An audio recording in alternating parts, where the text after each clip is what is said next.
ಬನ್ನಿ.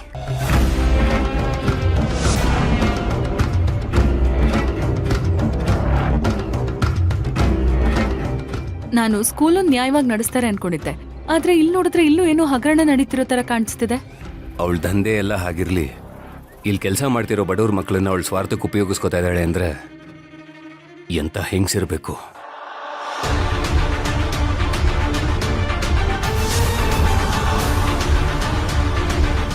ಆ ಭೀಮಾಂಬಿಕಾ ಕೆಟ್ಟೋಳು ಅಂತ ಗೊತ್ತಿತ್ತು, ಆದ್ರೆ ಇಷ್ಟು ಕೆಟ್ಟೋಳು ಅಂತ ಅನ್ಕೊಂಡಿರ್ಲಿಲ್ಲ. ನೀವು ಅವಳನ್ನ ನಿನ್ನೆ ಮೊನ್ನೆಯಿಂದ ನೋಡ್ತಾ ಇದ್ದೀರಾ ಪಲ್ಲವಿ ಅವರೇ. ನಾನು ಅವಳನ್ನ ವರ್ಷಗಳಿಂದ ನೋಡ್ತಾ ಇದ್ದೀನಿ. She is very dangerous. ಒಂದು ಹೆಣ್ಣಿಗಿರ್ಬೇಕಾದ ಕರುಣೆ, ಕನಿಕರ, ದಯೆ ಯಾವುದೂ ಇಲ್ಲ ಅವಳಿಗೆ. ಅವಳು ಯಾವ ಜಾಗದಲ್ಲಿ ಯಾವ ಥರ ದಂಧೆಗಳು ಮಾಡ್ತಾ ಇದ್ದಾಳೆ ಅಂತಾನೆ ಹೇಳಕ್ಕಾಗೋದಿಲ್ಲ. ನಾವು ಅವಳನ್ನು ಸೂಕ್ಷ್ಮವಾಗಿ ಅಬ್ಸರ್ವ್ ಮಾಡಬೇಕು. ನಿಜ, ಇಲ್ಲಾಂದ್ರೆ ನಮಗ್ ಪ್ರಾಬ್ಲಮ್ ಆಗ್ಬೋದು. ಪಾಪ ಆ ಕೆಲ್ಸದ ಹೆಂಗ್ಸು ಅದೆಷ್ಟು ಭಯ ಇಟ್ಕೊಂಡು ನಮ್ಮ ಹತ್ರ ಬಂದು ಎಲ್ಲ ವಿಷಯನೂ ಶೇರ್ ಮಾಡ್ಕೊಂಡ್ರು. ಡೋಂಟ್ ವರಿ ಪಲ್ಲವಿ ಅವರೇ, ಅವ್ರ ಮಗ ಅವ್ರಿಗೆ ಸುರಕ್ಷಿತವಾಗಿ ಸಿಗೋ ಹಾಗೆ ಮಾಡೋಣ. ಹಾಗೆ ಈ ಭೀಮಾಂಬಿಕಾ ಯಾವ ಕೆಲಸಗಳಿಗೆ ಅವ್ರ ಮಗನ ಉಪಯೋಗಿಸ್ಕೊತಿದ್ಲು ಅಂತ ಕಂಡುಹಿಡಿಯೋಣ.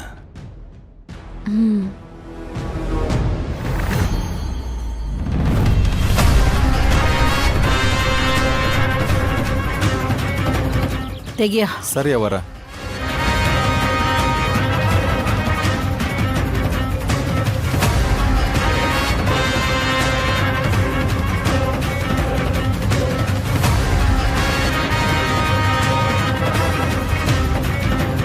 ನಾ ಬರೋವರೆಗೂ ಇಲ್ಲೇ ಇರಿ.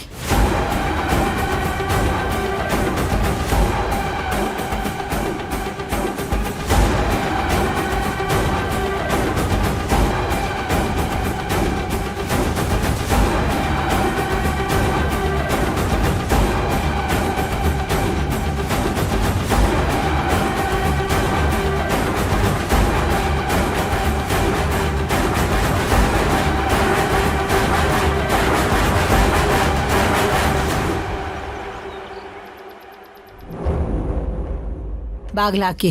ಸರಿ ಅವರ. ಹುಷಾರು, ಯಾರು ಬರ್ದೇ ಇರೋ ಥರ ನೋಡ್ಕೊಳ್ಳಿ. ಆಯ್ತ್ರಿ ಅವರ.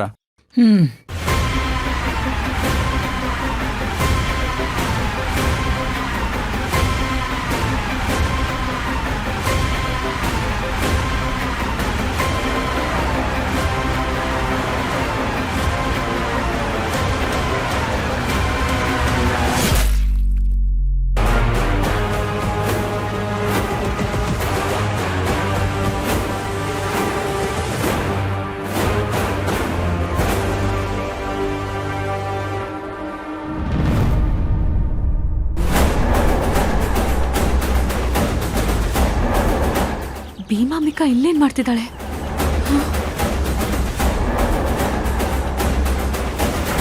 ಏನೋ ಪ್ಲಾನ್ ಮಾಡ್ತಿದ್ದಾಳೆ ಅನ್ಸುತ್ತೆ.